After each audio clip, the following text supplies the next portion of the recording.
Welcome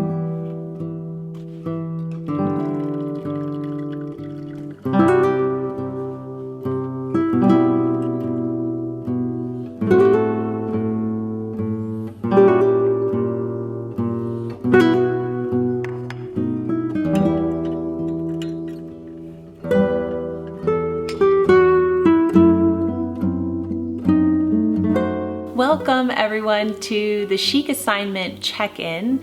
I am drinking my cup of Earl Grey tea, as you saw me make in the opening, and I hope that you have a lovely cup of tea. We are going to go through the Chic Assignment for this month and just really enjoy some enriching time together. Okay, so we have so much to discuss.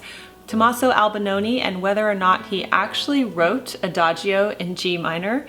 We're going to talk about Edgar Degas and his interesting life, and then the final two assignments about intentional downtime and doing something romantic this month. So let's get right into it. Okay, so the first assignment was to listen to Adagio in G minor by Tommaso Albinoni, and I gave you a video of Hauser and his show-stopping, magnificent, world-famous performance of this piece. And honestly, I have probably listened to this and watched this video over 25 times, if not 30. I love it. And there were so many stressful moments that I had this month, and I put this on in the background or while I was cleaning the kitchen. I cannot get enough. I never get tired of it. It is the most beautiful piece ever written, in my opinion.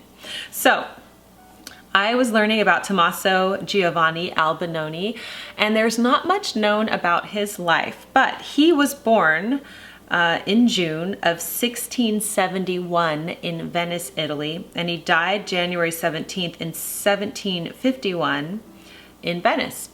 And he was an Italian composer remembered chiefly for his music. He was the son of a wealthy paper merchant, and he enjoyed independent means. He was a fully trained musician, and he was very popular for his operas. So there really is not much known about Tommaso Albinoni's life, but I found this to be very interesting about Adagio in G minor. It says, Adagio in G minor for strings and organ is a neo-Baroque composition commonly attributed to the 18th century Venetian master Tommaso Albinoni, but actually composed by 20th century musicologist and Albinoni biographer Remo Giazzotto. It said purportedly based on the discovery of a manuscript fragment by Albinoni. There is continuing scholarly debate about whether the alleged fragment was real or a musical hoax perpetrated by Giazzotto, but there is no doubt about Giazzotto's authorship in the remainder of the work. So they're saying that Giazzotto, the scholar who studied Albinoni, discovered this old ancient manuscript and that it wasn't finished and that he actually finished it.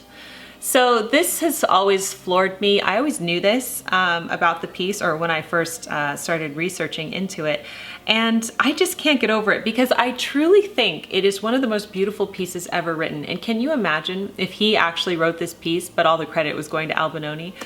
I don't know. I do feel that Albinoni probably wrote the majority of the piece and he just finished it off, but it was such an amazing composition. What an accomplishment, right? So we will never know really what happened, but that is the story as it stands. So I hope that you enjoyed Adagio in G minor this month. Let us know what you thought down below. Okay, Chic assignment number 2 was to study the works of Edgar Degas, who is famous for his ballet portraits, as well as his beautiful impressionistic paintings. So I'm going to read a few quotes from Edgar Degas, and I'm also going to read to you his biography, and you're going to be seeing the visuals of his famous paintings while I read to you. 2 of his quotes really stuck out with me. The first one is this: a painting requires a little mystery, some vagueness, some fantasy. When you always make your meaning perfectly plain, you end up boring people. I feel like that is very true for any artwork, and something that I have known with writing.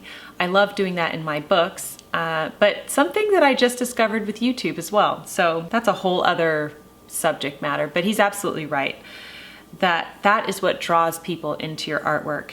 And then the other quote that he had that I found very interesting was, "The artist must live alone and his private life must remain unknown." And how true is that? About the live alone part, that's kind of a joke. I said that to Ben. I said, that's absolutely true. A true artist should live alone. He was like, hey. But I have to be alone when I write, and I feel anybody here who's artistic can probably relate to this. But also, his private life must remain unknown. How many famous people have you loved and then they shared too much of their life and then you suddenly didn't love them anymore, you know? Like their opinions or something that happened. It's so good to maintain an air of mystery when you are an artist, so I couldn't agree more with him there. All right, let's read his biography. Hilaire Germain Edgar Degas was born July 19, 1834 in Paris, France, the son of a well-to-do banker. From an early age, Edgar loved books, especially the classics, and was a serious student in high school. He was very attached to his younger brother René, and he would later paint his image repeatedly. He was also fond of his mother, and her death, when he was 13 years old, caused him much heartache. His father hoped Edgar would study law, but Edgar enrolled at the École des Beaux-Arts, the School of Fine Arts, in 1855. Degas always valued this early classical training. In 1856, Degas went to Italy and settled in Rome for 3 years. He admired the early Christian and medieval masterpieces of Italy, as well as the frescoes, panel paintings, and drawings of the Renaissance, from roughly the 14th century until the 17th century. He copied many of these. At this time, this was a common way to study art. Back in Paris in 1861, Degas executed a few history paintings. Among these was the Daughter of Jephthah, which is based on an episode from the Old Testament in the Bible. He copied the works of the old masters in the Louvre, and his reputation as a painter had already been established prior to the 1870s. Portraiture was more important for Degas than for any of the other Impressionists. Some of his portraits are among the best produced in Western art since the Renaissance. By 1870, Degas drew his characters from the contemporary Parisian scene, especially the ballet, theater, and racetrack. Usually he depicted ballerinas off guard, showing them backstage at an awkward moment as they fastened a slipper or drooped, exhausted after a difficult practice session.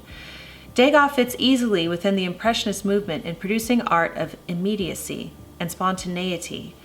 But the placement of each detail is calculated in terms of every other to establish balances that are remarkably clever and subtle.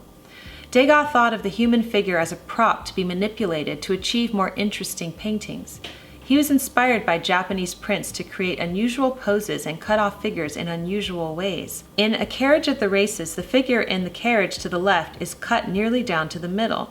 Had Degas shown more of this figure, an obvious and uninteresting symmetry would have been set up with the larger carriage in the right foreground. Here's a bit on Degas' techniques. In copying the old master, Degas sometimes attempted to uncover their techniques. After 1866, Degas created bronze statues of horses and dancers, up to 3 or 4 feet high. His bronze and painted wax figures of dancers like the Little Dancer of 14 Years are often clothed in real costumes. Degas again catches the dancers as they are about to change position. As in the paintings, Degas strips the dancers of glamour and sometimes reveals them as scrawny adolescents. Beginning in the mid-1870s, Degas suffered from failing eyesight. From the 1890s on, he became more and more of a recluse.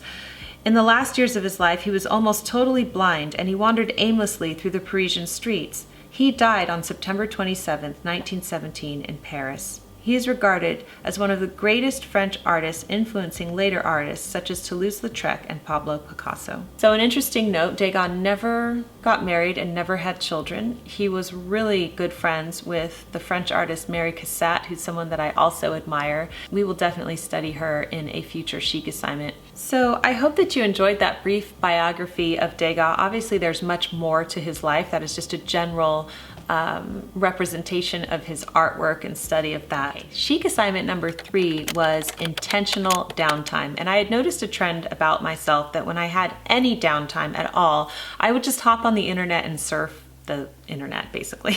But this is not the best way for me to spend my downtime. So I've been very intentional this month, and I'm still struggling with the downtime aspect of just literally doing nothing, but maybe reading or relaxing. That is very hard for me to do. And I don't know why. Can you relate to that? But I have noticed that it is very unfulfilling when I scroll. So I find what helps is to have a book on the go and always have a book next to you so that if you ever have downtime, you read it. So I'm currently reading the Jane Austen Diet, and I'm also finishing one of the Ashley Weaver Amory Ames mysteries as well. So I always had one of those near me, and in my downtime, I could just pick them up. But you know, it's good, I think, for the children to see me laying on the sofa reading a book. It's good for them to see adults reading a book, because how often do they see that? Mostly we're watching TV or looking at our phones. So I think that that is a good role model for them.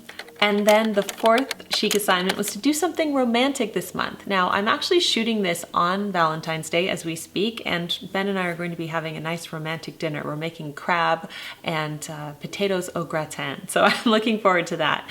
But you don't need a significant other to do something romantic. Something that I did this month, and I absolutely love this because you know I love my baths. I love a nice hot bath.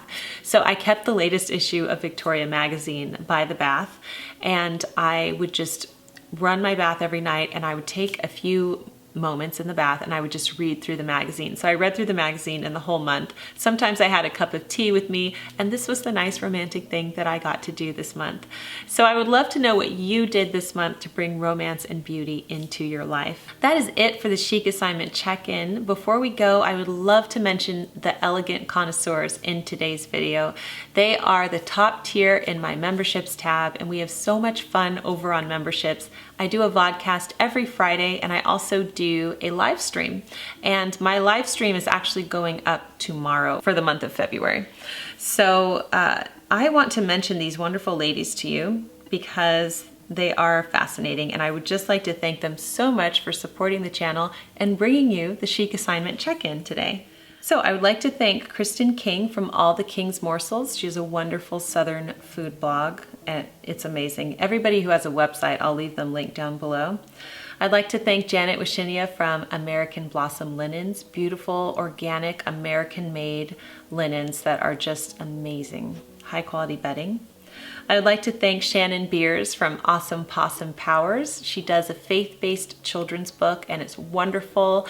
We absolutely love it in our home. Amy Floor from Azalea Spa Goods. She has these beautiful handcrafted aromatherapy oils that she makes herself. I mean, what an amazing small business. Of course, my good friend Nikki Moreno from Inspired by Nikki. Nikki does elegant homemaking over on her channel, and she has such a beautiful channel full of so much inspiration. So subscribe to Nikki. Julie Coleman from My Confident Closet. She helps you build a seasonal wardrobe that fits your style and budget.